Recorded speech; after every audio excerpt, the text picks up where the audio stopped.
Welcome to the latest Seahawks Draft Blog live stream. Rob Staton, Robbie Williams with you.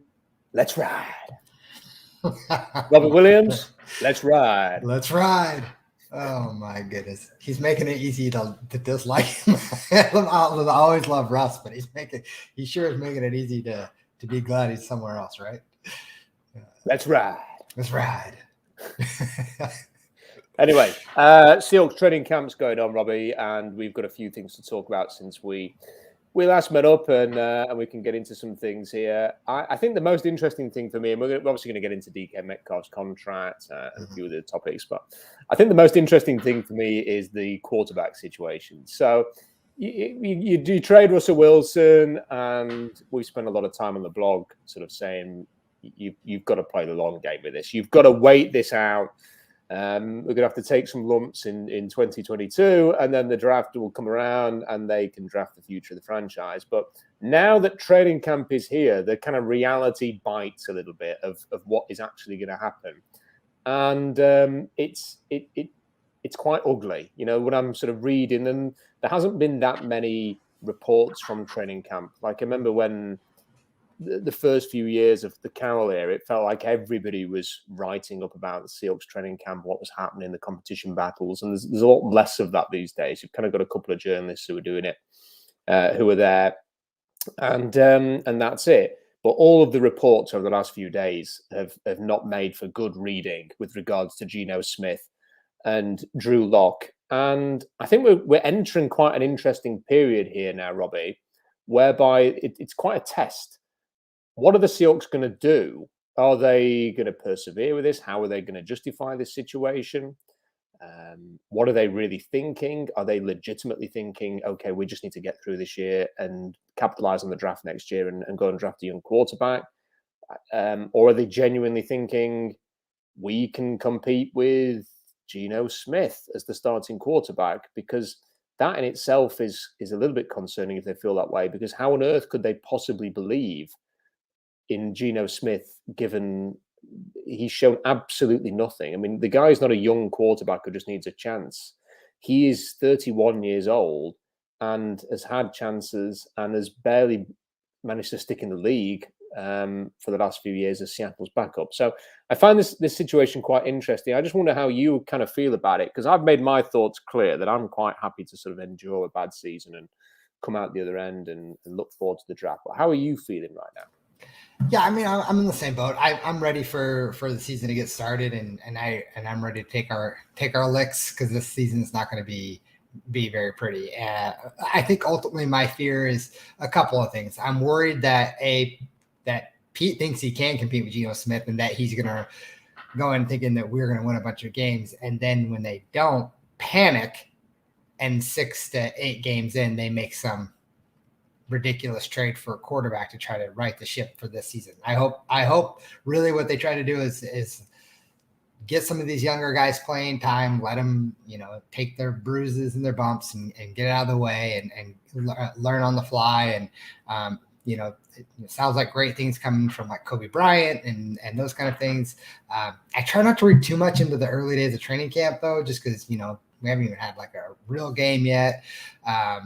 But still, I mean, I imagine the offense this year is going to be fairly ugly. I just hope they just ride it out for the year. I know Seahawks fans aren't going to really like that, but I mean, there's a reason why we didn't go out and trade for Baker Mayfield and why we're not in on some of these other quarterbacks, why they, we're never seriously considering Deshaun Watson for good reason. And, these other things. I mean, I think this is a year they sit, play what they got, let these guys get some experience, and then next year you draft the quarterback of the future. See, I hope that is the approach, because if that is not the approach, Robbie, it does beg the question. And look, I'm going to give them the benefit of the doubt. I think that they have studied the 2023 draft class and have seen that there are quarterbacks available who will be very interesting. In particular, the one guy that I interviewed. If you've not seen that yet, go to the YouTube channel and check that interview out with Will Levis. I think he screams Seahawks to me, and I know that a lot of the talk is going to be about the quarterbacks at Alabama and Ohio State, and I've already seen a lot of people are kind of trying to find names from anywhere now to kind of throw them into the mix, because once you've established it's a good quarterback class, the race is on to find the next name to chuck in there. And I've already seen, people, he's kind of gone. Will Levis goes, oh, he's like the hot name, and then people then try and pick holes and try and be contrarian about it and try and argue why he's not as good as some people think. And I just think he's got everything that the Seahawks look for. He's got an arm, he's got athleticism, he's very competitive. I think he is. I'd be quite surprised if he has another year like he did last year, if the Seahawks are not extremely interested in Will Levis. And I think it's going to take a very high pick to go and get him. But he's not the only one. And I suspect that they probably are, looking to the future and are being quite patient about this. But again, I come back to it. If they aren't sort of focused on that, if they genuinely are thinking, we want to compete this year, we want to have a go, we want to try and win some games, we want to see if we can make the playoffs, then why didn't they trade for Baker Mayfield? Why haven't they made more moves? I mean, this is the question I've kind of come back to right now, is if your intention was to but be as competitive as possible in 2022, then how have you ended up in this situation where you only really have Geno Smith and Drew Lock competing? Jacob Eason's name never comes up. It just seems to be another person who is there, who is going to take on a few snaps at the end and the preseason games, and that's going to be it. Why did you not add somebody else? I mean, Carroll said at the league meeting that they wanted to add another quarterback, and maybe that was just a smoke screen for the draft, and they had no intention of drafting one. But they haven't added anybody, Robbie. They haven't even added another name to the mix, not even just some other like Geno Smith-esque player into this. And I don't know. It's strange because I'm completely comfortable with them going with Geno Smith and Drew Lock. But equally, I'm quite frustrated when I see sort of social media posts and it's Geno Smith looking into the camera going, "Go on, guys, that's doing his version of let's ride." He's doing that. He's talking. I'm thinking, Geno, mate, you've got everything to prove. You're not good enough, based on what we've seen so far. I am not going to accept, if DK Metcalf comes up to the screen and it's like, come on, 12s, shout out to the 12s or something, or Quandre Diggs does it, or even Al Woods or someone like that. I'm going, okay, yeah, hi Al, have a good camp, But when Geno Smith does it, I kind of think, Geno, mate, just no. Just go out there and play, because you've not shown you're not good enough for any of this, and then all of the talk of Geno's out there and he's competing and he's doing all this and Geno's like a leader and he's leading everybody. And I'm thinking it's Geno Smith. I posted his stats and his contracts over the last few years, Robert. This is a guy who's basically been unemployed right before training camp each of the last sort of 3 or 4 years. And the Seahawks are kind of going, come on, Geno, get yourself back in here and be the backup. And then when he's played in preseason games, he's been terrible. Like, there's been plenty of preseasons where you think, how can they not do better than this?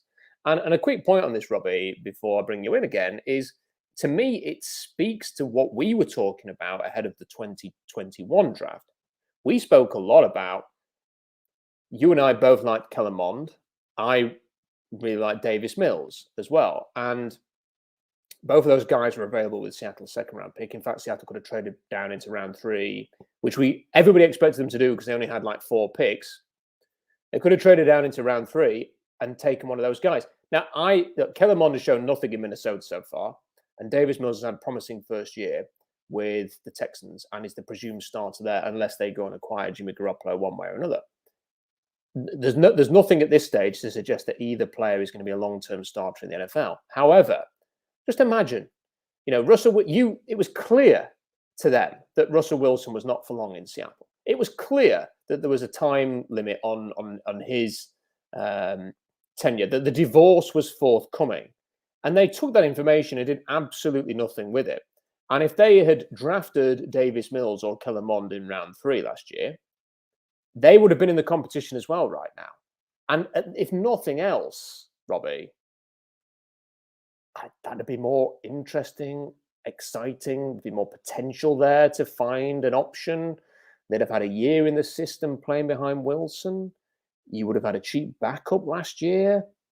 I really wish they would have done that. And I suppose part of the reason why I'm saying I wish they'd done that is because D. Eskridge has so far shown nothing and continues to have niggling injuries and missing parts of training camp and doesn't really look like it's already trending a certain way for D. Eskridge. But why, if you knew that Wilson wasn't going to be here beyond the 2021 season, why didn't you just go and add another QB in the draft?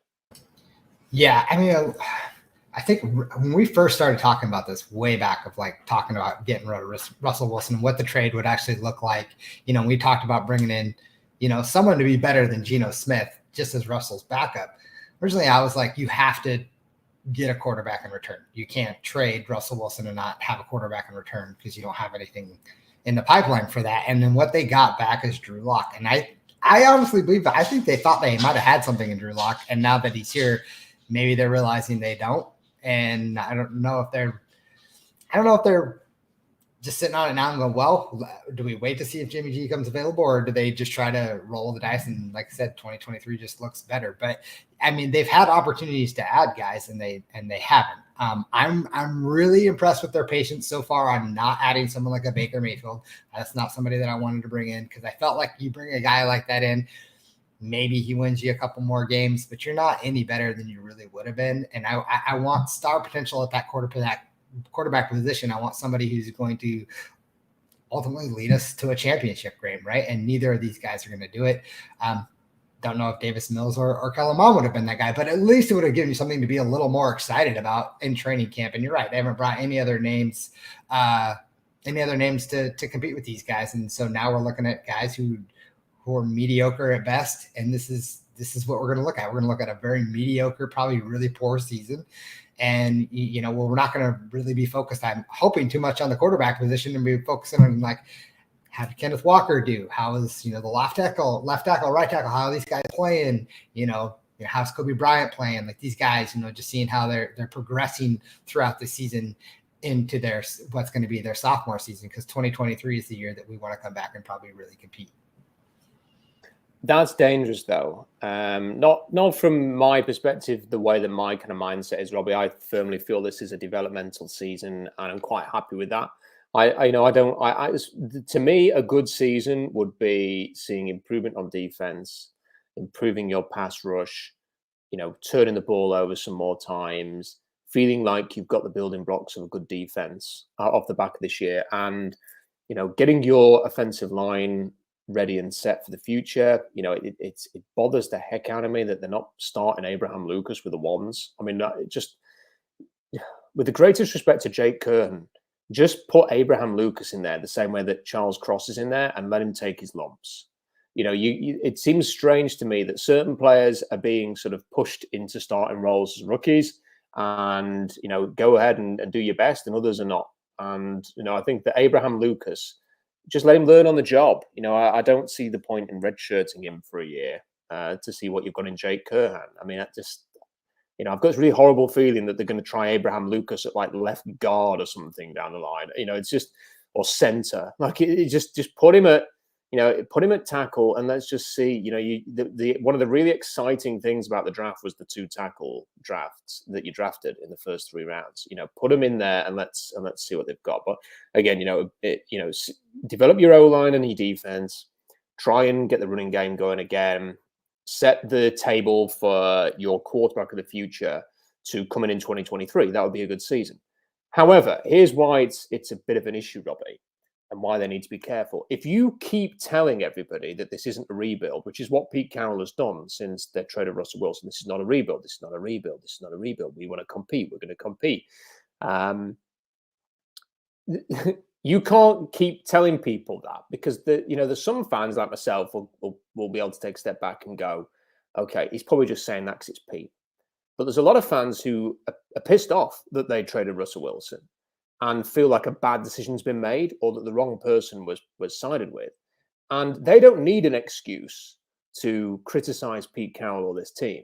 And if you keep saying, this isn't a rebuild, we intend to compete, and then you trot out Geno Smith at quarterback and you lose the first 5 games of the season because he can't throw the ball properly, people are going to throw those words right back in your face. If you look at the Detroit Lions a year ago, when they sort of blew everything up again, they made it very clear they were playing a long game.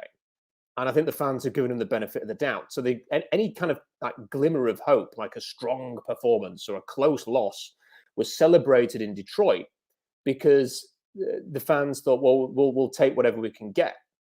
In Seattle, a closely fought loss is not going to be celebrated. It's going to be critiqued because the coaches here are saying we are competing, and they've kept saying that. So yeah, again, I have no problem with them having a developmental year, but you kind of have to be honest with people, and you can't, to coin a better phrase, pull the pisser a little bit here and saying, well, okay, we are going to compete like crazy, and please welcome Geno Smith, your starting quarterback, onto the field, because the guy cannot play. And they're trying to lead this PR move with Geno Smith and try and talk up what he did when he came in. Like, how many times, Robbie, have you heard Pete say, "Oh, and Geno did great when he played last year"? And it's like, no, he didn't. He had a cameo against the Rams, which ended with him throwing a game-ending interception. He was horrendous against the Saints. He had one touchdown drive in the entire game against the Saints, and that's because DK Metcalf benefited from a blown coverage and ran 84 yards for a touchdown. That was not, Geno Smith was horrible in that game. The only reason that the offense functioned against Pittsburgh is because Pittsburgh couldn't stop the run after halftime. And then his only win, was against Jacksonville, who ended up with the number 1 overall pick and were the worst team in football, and had Urban Meyer as their head coach, who was a complete car crash.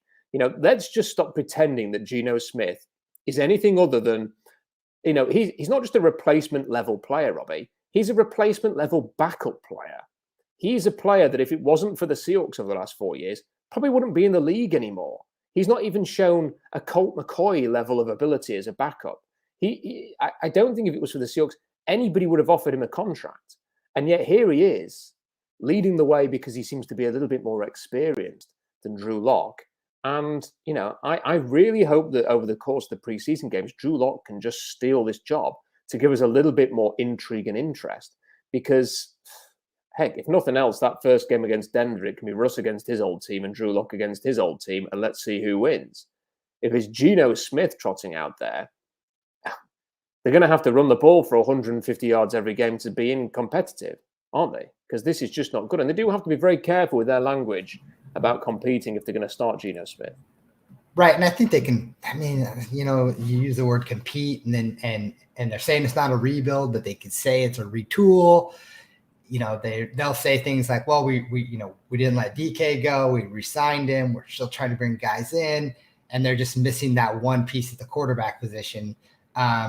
And I think they're going to be competitive. I don't think they're going to, and you don't want to come out and say, as a coach, I've never been a head coach, so I don't really know but I just think as a head coach, you probably don't want to come out and say, yeah, we're rebuilding and have the guys running, well, we're rebuilding, but we're not really playing for anything this year. I think you want to get guys to at least buy in and try real hard this year. But you got to, I think you would know as a player too, kind of what you have, but you still want to go out there and win every game just as a competitor. I think it's hard. You're right with the language. They got to be careful in what they're saying. But you're right. If they come out and go 0-6, 0-8 right out the gate and they're not winning games, even if we're close, I think it's going to be pretty ugly, but I say that, but maybe from the fans, but the Seattle media ain't going to say anything. They'll just be taking the easy questions to Pete and everything will be fine. And well, look what we did in 2013, 2014. We'll get there, and I could see that being a scenario. But you're right. They got to be a little careful with the language, but I could see them, kind of manipulating the language that they're using and kind of, shifting in a different direction. But as far as the Seahawks fans should know, going into the season, we're not competing for the NFC West. We're not even competing for a playoff spot. I guarantee probably not, like, no wild card. This is going to be a fairly ugly season, in my opinion. And I'm okay with that. Like I said, as long as, we're setting ourselves up for the future and letting some of these young guys get out there and play. Yeah, I'd agree with that. On the by the way, if anybody wants to ask a question or anything, or they want to support the channel, chuck in a super chat, and we will read those out immediately. So super chat away if you are so inclined. On the kind of the topic of the Seattle media, there's one reporter who, having listened to a few of his podcast appearances, let's just say he isn't afraid to blow his own trumpet. And he did a podcast this week where he was critical of the quarterback situation and what he had seen at training camp. as I was listening to this, I just couldn't help but think, well, are you actually going to ask about this? Because it would be, it'd be very fair to turn around to Pete Carroll and go, Pete, from what you've seen from the quarterback so far, is it good enough?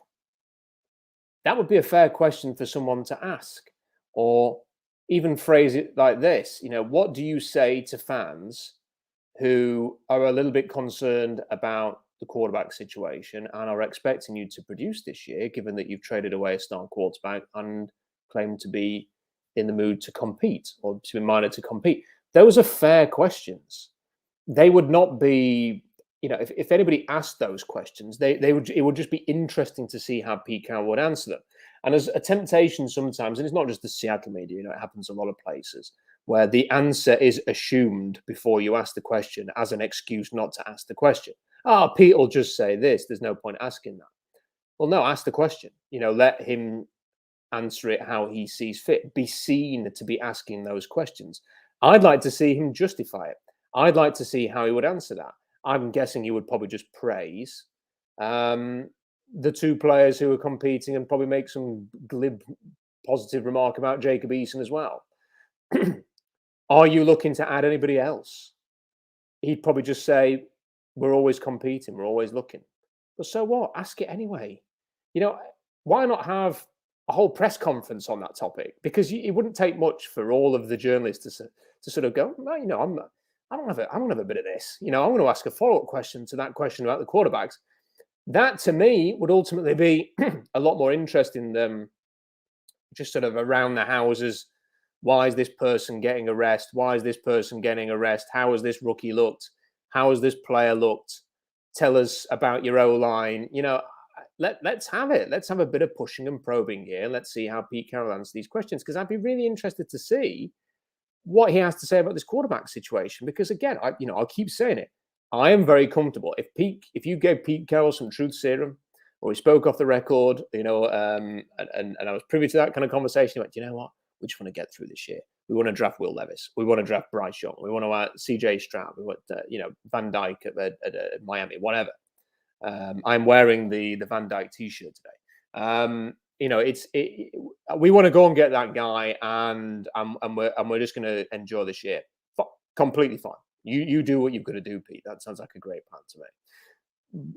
But because he hasn't said those kind of things, and he said the opposite, in fact, then it warrants a bit of a push and a probe for me, to go out there and ask some challenging questions on this. And I wish that would happen. I think there's a lot, I think sometimes the media are very good at sort of offering some frank views on a podcast or in an article. When the actual moment comes to stand up on at a press conference and ask a difficult, challenging question, they're nowhere to be found. And that to me is a little bit frustrating sometimes, Robbie. Yeah, and I agree. And I think, asking those kind of questions, we haven't seen that really from the Seattle media at all. And you're right. I mean, just ask the questions to see what he says. But I think, I don't know who it was. I think Big Mike said something about, he's just going to spew the same nonsense that he's been spewing for the longest time. We're here to compete. We're always looking at the same things, but you're right. I'd love to see them come out and say, yeah, maybe we made a mistake at the decision. Or can I just say, if he says, well, we're competing like crazy with Geno and Drew Lock, someone could go, do you honestly expect fans to see that as you competing, Pete? Yeah, I agree. I mean, we got to get you a media badge, Rob. Get you in there. Ask some of these questions. Well, I am going to Germany. Well, hopefully I'm going to Germany, so we'll see. There you go. Do that. Get that badge and ask it. We'll see, and would happily would. I mean, I just think sometimes it's, we have to remember that part of the job is to sometimes ask a challenging question. And I think and, the and biggest frustration. I think some of the frustration part is they just look back and like, well, Pete brought us the Super Bowl, so you're not allowed to ask him any questions like that. You can't challenge him. I think as fans, we deserve some of these, some of these answers. We deserve some, like credibility. I mean, we're the ones paying to go to the stadium. We're supporting the team. We deserve some answers too. And some of this fluff is just too much. And I think, I mean, you saw it with some of the players too. I mean, shoot, you heard about Michael Bennett checking out of practices because he just got tired of hearing the same thing over and over. I mean, you gotta give us something new. Well, I just think we've got a super chat that I want to get to from Reflect the Sun, but for me, I just think I don't know. I feel like we've got two really good examples now of things that were kind of dismissed by the media, and I don't want this to be a podcast where we just sort of slam the media, but I can remember in 2009.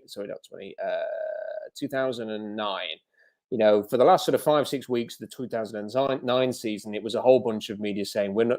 There's no way that Jim Mora is going to be fired. There's no way that there's no point talking about it. There's no point talking about it. And a few of us were talking about the need to move on already after a year because it was clearly, there were players going on the radio. There were 3 players going on the radio to call out the coach. This had to end. And lo and behold, it did. But the media were stunned when it happened. No one had even put their head above the parapet to sort of even question whether it should have happened through fear of rocking the boat. And it did happen. And that was not preempted by anybody other than sort of those on the fringe from the blogging community. And then, you look at the last sort of 12, 24 months, Robbie, we were talking about the Russell Wilson saga, 4 weeks before the end of the 2020 season. This is going to, hey, if the Seahawks don't have a good playoff run here, watch out. And then the season ended and he's doing all of his stuff and there's all the talk about a trade and then we have an all off season about it. And what was the sort of the reaction to all of that? He ain't going anywhere. This is the stupidest story in the world ever. This isn't going to happen. You're all idiots for talking about it. This isn't going to happen. There's no way they're going to. Oh, he's gone. And it was just, if you are not prepared to sort of ask questions either within your work or in the press conferences, or you're not willing to sort of consider and probe and sort of, see through the lines a little bit here, and just assume that, what is conventional thinking is fact, then you will miss out on opportunities. And I think this is perfectly fair. Again, as somebody who is completely prepared to watch 17 games of Geno Smith, if it means that you get a really good quarterback and or Will Anderson next year, then buy into that 100%. I am completely down with that. But I still think someone should ask Pete Carroll, is this really competing with Geno Smith and Drew Lock? Because a lot of fans are worried and a lot of fans are going to react in a certain way if this goes south, if you start badly. And I can't... And go ahead, Robbie. I was just gonna say, or just look at the team logistically. You can look at it and just say, hey, this isn't good enough. Like you were saying, it's not hard. All these people were saying, hey, Russell's not going to go anywhere. This is the stupidest thing ever. If they would have just taken their blinders off for 2 seconds and just looked at the team, they would have seen a team that was in disarray. It was not functioning. We hadn't won a playoff game in the last 5 years, or we won one or whatever. It not good enough. We just were not good enough. So just look at the team logistically, take off your Go Hawks blinders and look at it for real and see what it's like. What was the talk after the 2020 season? It was, how can you complain about a 12-4 season? Right. That was a season completely flawed. Right. There was. If you just look beyond the record, there were so many things not right with that. In the same way that, we were talking about, very concerned about Jamal Adams. What do you mean? He got 9.5 sacks. Well, yeah, but look how he got the 9.5 sacks. It's like, yeah, but, you just overthink. He's got 9.5 sacks. He was an all-pro. He's the best thing since sliced bread. Pay the man. And a year later, he had 0 sacks. Best in the nation. Just nobody was willing to consider any of these things and talk about it. And, this is why I think this is the best place for Seahawks discussion, because I know I'm a massive hypocrite here because I've just complained that somebody was blowing his own trumpet in a podcast, and here we are for the same thing. And I stamp hypocrite across my forehead. But I think that the proof is in the pudding somewhat that we have been ahead of the curve on pretty much everything. There's not been, the pass rush is not looking good enough. 2019. The corners are a problem. The Jamal Adams trade's not good. The center position, the way that they're drafting, the way that they use the free agent money, the Russell Wilson saga. All these questions, we kind of have been ahead of the curve on it. And I just think this is a question that warrants a response from Pete Carroll. Do you know what else I'd like to say is Pete, you claim that you are not rebuilding, but are you willing to concede that this is a transition season, that this is the first step in maybe a 2-year process that ultimately to get to where you need to be, are you going to need another off season? And again, he may well just say, we don't think that way, we don't do this, and just blow it off and say what Pete says. Let's hear him say it. Make him say it. Because and you know what? Sometimes it's sort of asking, and you ask a question and you get a response you weren't expecting. So I'd be interested to hear that. We've got a lot more topics we want to get to. We've got a couple of super chats here. So Reflect the Sun says, have you considered or done a Spencer Rattler breakdown? Thoughts on him? Okay, look, Spencer Rattler, I would just urge people not to get the hopes on Spencer Rattler at all. He was a player that I studied quite a lot last year when he was at Oklahoma and he was the starter. And I was kind of doing my early sort of the first few weeks of the season. He was horrendous. I mean, he has got arm talent and he can, make improbable throws from different angles. And there is some appeal for that reason. However, he is not a quarterback right now. He cannot read a field whatsoever. I mean, to me, he just looks like a lazy player because he is clearly in a lot of the games he was playing for Oklahoma last year. He wasn't sort of reading defenses. I don't think he was anticipating anything. He was just going, I'm Spencer Rattler. I'm going to do what I want. I'm going to throw this ball there. And he was throwing interceptions into double, triple coverage. Some of the decisions that he was making were absolutely horrendous. He was benched. Yes, there was a very, very talented freshman waiting in the wings who's now dumped Oklahoma and gone with Lincoln Riley to USC. But, that, and obviously the talent of that player provided some pressure and meant that he was benched as well. But he was, for me, I have never seen anything from Spencer Rattler to think he's going to be a first-round pick. Now, he's going to South Carolina, and we will see what he does there. Am I optimistic of him developing and turning it around and getting into the first-round picture? No. I think what's more likely, Robbie, is the other thing is going to happen. He's going to end up south. And unless I'm mistaken, I'm not a huge South Carolina follower. I think they brought 2 quarterbacks in this year to compete. I don't know what their situation is, but he may even not end up with that job or he might not finish the season. I just think that he, for me, is a bigger name than the name is bigger than the talent when it comes to Spencer Rattler. In fact, it's not even fair to say the talent's there. It's just up here where it doesn't exist. And I am not remotely excited about the prospect of him in Seattle in the way that I would be Van Dyke in Miami, Will Levis, and potentially Bryce Young or CJ Stroud. Yeah, he's, in my opinion, Rattler, he's erratic. He throws off his back foot a lot. He doesn't step into the pocket when he throws. I feel like he's always drifting. And I don't know, I've never been – I think you're right. The name is almost bigger than he is. I don't know what's going on in South Carolina. I'll tell you, I'd love to go to a Gamecocks game, though. Those look like fun. They get rowdy there. But, yeah, I don't really know kind of what the situation there. I mean, he could improve. He definitely has the arm talent, that's for sure. But I think he's far off from being a first-round pick right now. Yeah, I'd agree with that. And this one here from Slacker Hero. Hey guys, do you think they could do a panic move for Jimmy G? I could see if they really don't love what they see from Locke or Gino in preseason.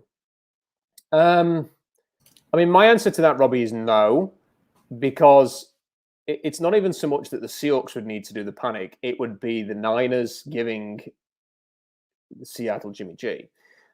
I think this is a very complicated situation. I think that Jimmy G has bailed out the Niners somewhat, Robbie, by not demanding a trade. Not demanding a release.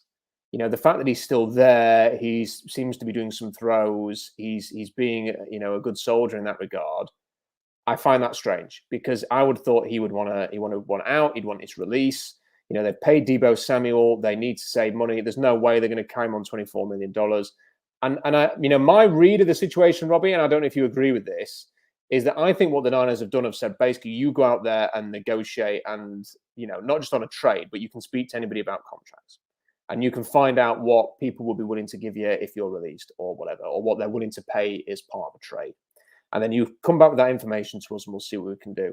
And I won't be surprised if the Niners can go, okay, let's just imagine an imaginary scenario here where the Houston Texans say, we'll give you $8 million. To come in and compete with Davis Mills or, start straight away. I won't be surprised if the Niners go, well, we'll give you 12. So that's half the money that you're owed, the $24 million that you're owed. Well, it's a significant pay cut, but it's still more than you're going to get anywhere else to essentially remain on our roster as the backup / competitor to Trey Lance.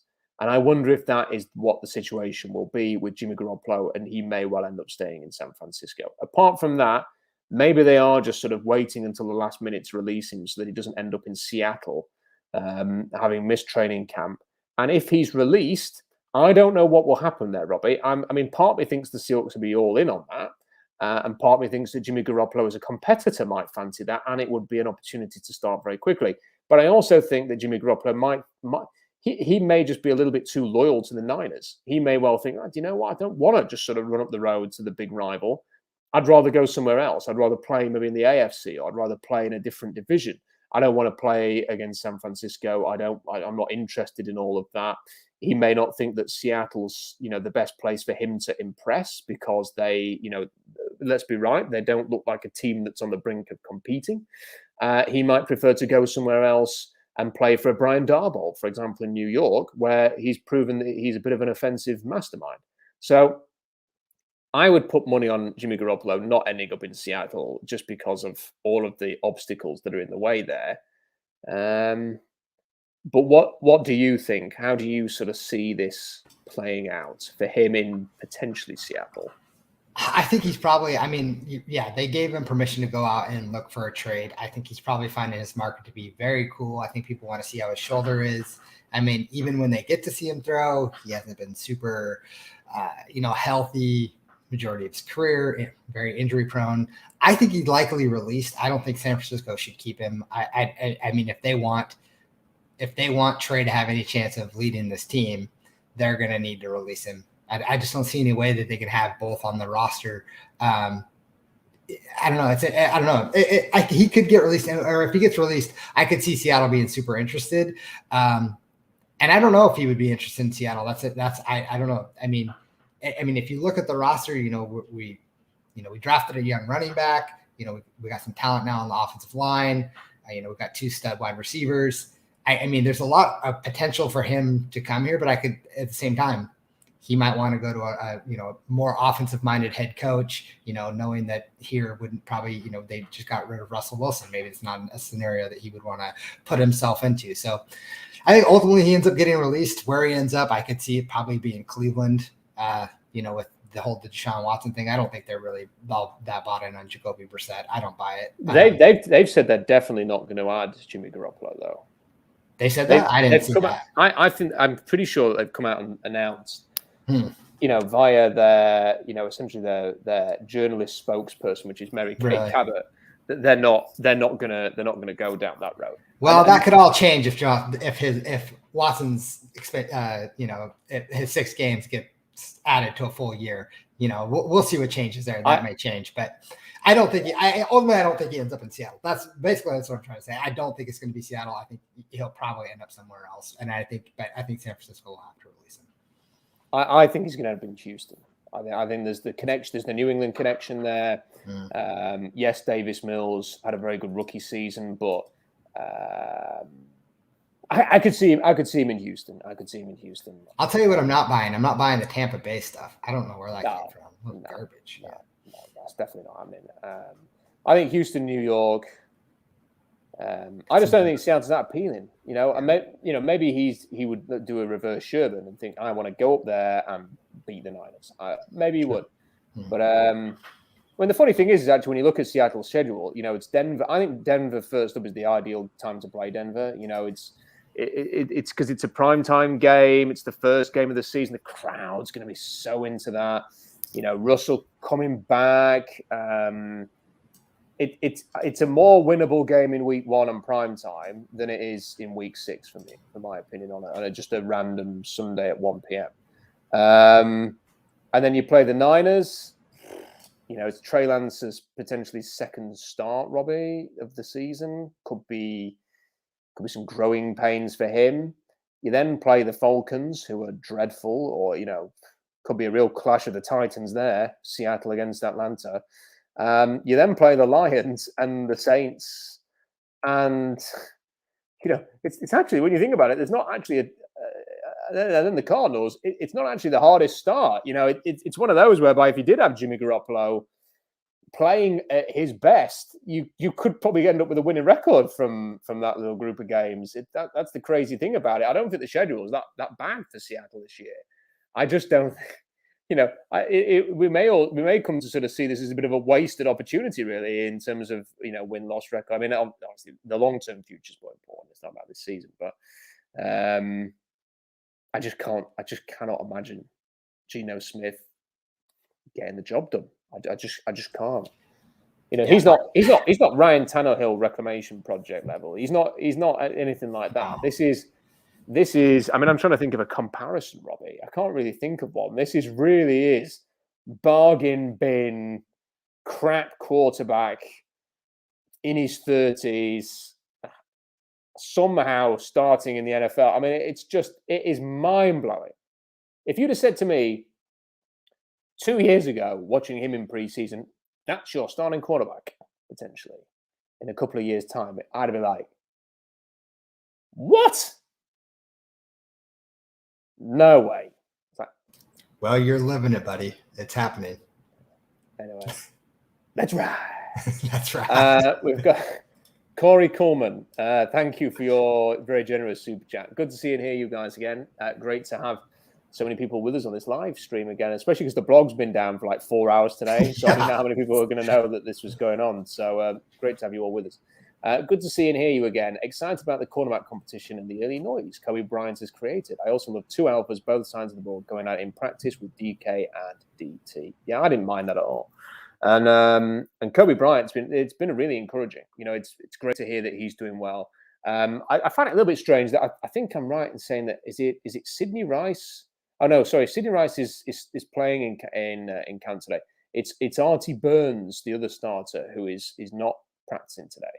And they put Tariq Woolen with the ones rather than Kobe Bryant. Now, the Seahawks kind of have this thing where they keep players to the same side, don't they, Robbie? So I'm guessing that's why Tariq Woolen rather than Kobe Bryant is starting. But there's been a fair bit of positivity about Tariq Woolen as well. So people, it's not just Bryant. This has been the real thing. And now, this has been quite a negative stream so far, so I don't want to take us down, because Kobe Bryant, fair play, and Tariq Woolen sounded like they've done really well. However, I do sort of wonder a little bit, Robbie, that as we've been hearing all this positive praise from the cornerbacks, I kind of come back to the quarterback thing again. How much of that is them, and how much is out the fact they're playing bloody Geno Smith and Drew Lock? Because this is the other thing about camp. Is that if you have these guys, we can all say the defense looks great. The defense is doing this. The defense is doing that. If you're not getting a legit test for the defense in training camp because they're playing Geno Smith, how can we possibly judge the defense either? Yeah. I think you were trying to go for Sidney Jones, by the way. You said Sidney Rice, old wide receiver. Oh, dear. Yeah, that's right. It's still preseason for us as well. It absolutely is. Yeah. So, yeah. I mean, that's one of those things. You got Geno Smith throwing the ball, and how much is it then? But I mean, they're still playing good wide receivers, so they're getting the competition against the good wide receivers. But yeah, the quarterback play, I'm sure, has an effect on it. But I mean, as long as it helps them build some confidence, even if it's against Geno Smith or Drew Lock, Jacob Eason, whoever it might be, build up that confidence. I mean, you want some corners that are going to be, like Richard Sherman, who just have that moxie about them. And, I love to hear it, and I love to see that both guys that we drafted. I was really excited about Kobe Bryant when we drafted him. So I think it's just a great pick, and I'm really excited to kind of see what he does. But, we do have those other guys, Sidney Jones and Artie Burns, who are there to kind of compete as well. Trey Brown, I think he's probably still injured, right? But yeah. we got some talent in that cornerback position room. So I'm really excited about what's to come, because that was a weak area for us for a while. Yeah, absolutely. And I think, though, that is encouraging that there are some young players on the defense now who at least have got some promise. Darrell Taylor, the cornerbacks, Jordan Brooks, and you hope that the Boya Maffeys and some of those other guys can step up to the plate as well. So, it is good. I am interested in the defense. I think the defense has got a lot of potential. I really like the way that Clint Hurt talks. And he, to me, I know it's very early to say this, and we actually need to see his defense out there, but I think he's been a breath of fresh air. Listening to him speak, I like sort of his ideas that he's been willing to share. He's not been a complete straight bat on every question. That's a cricket phrase there, so I don't know if the Americans will know what it means, but it basically means not saying anything. He's been willing to share. He's been willing to share. some information on what they intend to do and what they intend to be like, and it's been really encouraging. And to me, he feels like he's got head coach material. That he could be a head coach one day, maybe even the heir apparent to Pete Carroll. So I think great from what he's saying. I love the idea that they're going to be aggressive. I love the idea that they're going to use some of these Fangio philosophies, Robbie, and I think it's very, very encouraging. Now you just want to sort of see these players get at it, and you want to see you've invested a very high pick in Boya Mafe, go and have an impact. And the other thing, Rob, is I want to actually see these guys get a chance. I don't want to see Alton Robinson syndrome again, whereby one of them makes a big play. Pete says after the game, we've got to get that guy more snaps, and then they have less snaps than they had that week, the following game, which is what's been happening with Alton Robinson. Play younger guys and let's see what you have got. Which is why I'm a little bit frustrated that Stone Forsyth is playing at right tackle today with the Wands, because Jake Curhan's kicked inside to guard. What does Abraham Lucas have to do to get a sniff with the Wands? Let's just go with it and see where it goes. So, yeah, really encouraging for the defensive backs. That is good news. And the other good news this week, Robbie, was DK Metcalf getting a new contract. There was no reason for it to drag on as long as it did, but it's done now. What were your thoughts when you saw the numbers and the news of the deal? I thought it was good for both sides. I think it was, a reasonable contract. I mean, I know, gives him an opportunity also to, test the free agency market again when he's 27 or 28. I think all around good deal. I mean, glad to have it done. I was really frustrated that it was taking so long. Clearly they wanted to re-sign him. I don't know what the hang up there was, but nice to see it done and over with, and glad to get him in because, I think he'll be a big part of, for our quarterback next year. Having someone like DK and Tyler there is going to be really beneficial. Yeah, and I like the way he spoke. It seemed to me like he spoke in a way that I don't think any of Seattle's other big names have spoken about after signing a contract. He made it very clear that he wanted to be in Seattle, that he's kind of got a connection with the team and the city, and that he loved being there. And I might be speaking out of turn, but I can't remember the Shermans and the old Thomases and people talking like that. To me, they were speaking a lot about what they'd achieved, what they were hoping to achieve. It was a lot more about them and not so much about the situation. And DK Metcalf had every reason to not want to be in Seattle anymore. I mean, I don't think that he had a great relationship with Russell Wilson anyway. Maybe individually they did. But, I just keep thinking back to DK batting Geno Smith on the helmet at that Washington game last year, basically saying very publicly on primetime TV, this guy should be starting instead of an injured Russell Wilson. And, I like I say, I don't think there was any great misery on DK's behalf when that trade went through. But he had every reason to think, Green Bay have got picks, could go and play Aaron Rodgers, could go and play, one of these other teams. Kansas City had picks, could go and play Patrick Mahomes. He said, I want to be in the Hall of Fame. Well, the best way for him to be in the Hall of Fame was probably to demand a trade to Kansas City or somewhere like that in the offseason and go and play there. But he didn't do that. And he seemed to make it very clear that he wanted to stay in Seattle, and he's committed to this team. That may cost him any chance of getting in the Hall of Fame one day if they don't solve the quarterback situation. But then, as you mentioned, it's a short contract. So he gets his financial reward, and he will have plenty of time in his career, health permitting, to go somewhere else if needs be. I think probably the thing is it'd probably be a trade still because, he can go back to free agency in 4 years' time now, but it's the franchise tag as well. So it would probably be a trade. Yeah, I did like how he was like, "Oh, I just use that as a negotiating tactic." Whatever he was saying, that was pretty good. You don't hear players admit that very often, so I enjoyed that. Yeah, I think he's quite a likable guy. He's obviously he is a major celebrity, and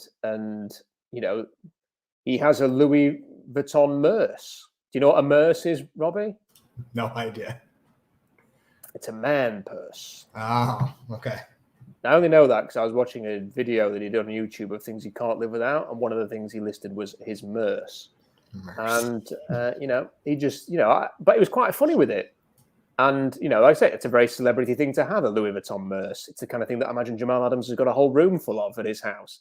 But I didn't dislike him for it. I thought, he's quite amusing and relatable and likable. And I do think all of the stuff about, like, I was reading some crap on the, because a lot of crap is spoken about on the Seahawks UK Facebook page, which I'm involved. Well, I have on my feed. Oh, his attitude and all, it's so overblown and overstated, his attitude and all this, whatever, it doesn't mean anything. What DK's got to do is he's got to learn to box out opponents, and he's got to be more consistent with his hands. If he does that, then he needs to dominate. He needs to dominate with his size and his speed. And if he can do that, then he'll become unstoppable. And it's up to the Seahawks to get him a quarterback to enable him to be unstoppable. But, we'll see. I just thought, Robbie, I don't want to fast forward through the rest of the year because, I'm already 38.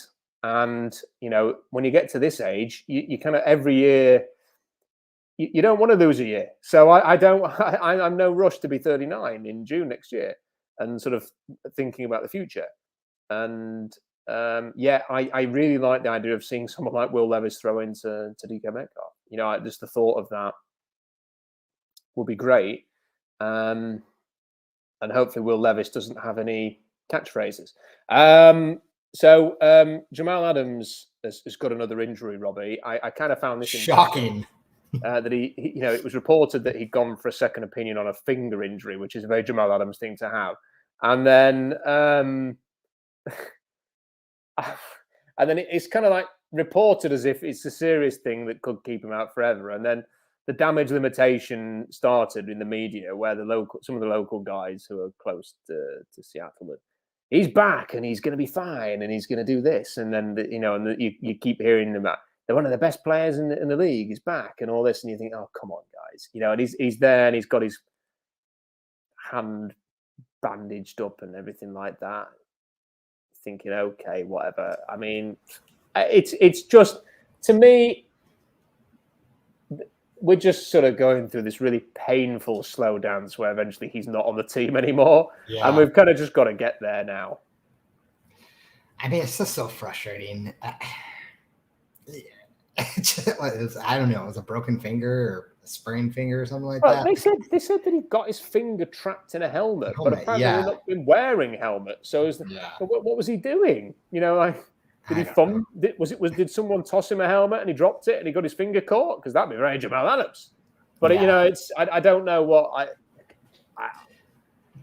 I don't know how this has happened, Robbie. It's just sometimes it borders on a farce with him, I'm afraid. I mean, all you can do is laugh at this point. I mean, we gave up the farm to get the guy. We gave him a huge contract, and it's just been a terrible one mistake after another. And listen, I hope he can turn around and we use him right. And Clint's got this great, brilliant plan to make him an all-pro again and make him the best in the nation. But the thing is, I just don't buy it. He seems too fragile. The way he plays, he's reckless. He's going to get hurt. I think is Ryan Neal's perfectly good. Yeah. Ryan Neal's, you kind of feel like, I kind of just not play Ryan Neal instead. Like Ryan Neal makes plays. Ryan Neal stays healthy. Yeah. Ryan Neal gets around the field. Like, just play Ryan Neal. And Ryan Neal costs you like $500,000 a year. Exactly. Like, Ryan Neal is what you should be doing. That's what they should be doing at safety. And I don't know.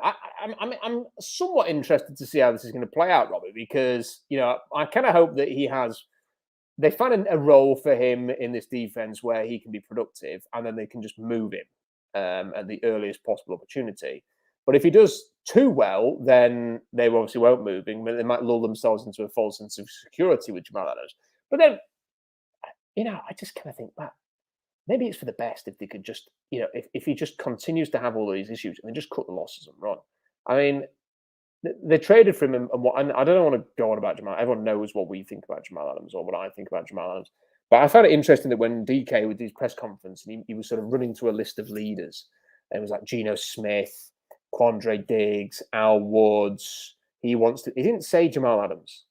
And nobody considers him a lead. I've never had anybody refer to him as like big time leader on the team. He was brought in to be this fire and brimstone type guy. Maybe the next Cam Chancellor, and it just doesn't happen, Robbie. He is the peacock. He is the peacock. That is what he is. That's what he is always going to be. And why not watch this?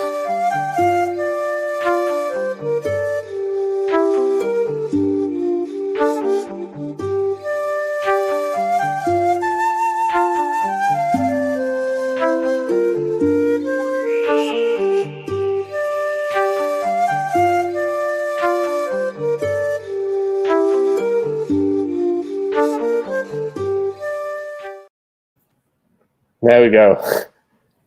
I didn't know that was still in the system, but it is. But it is.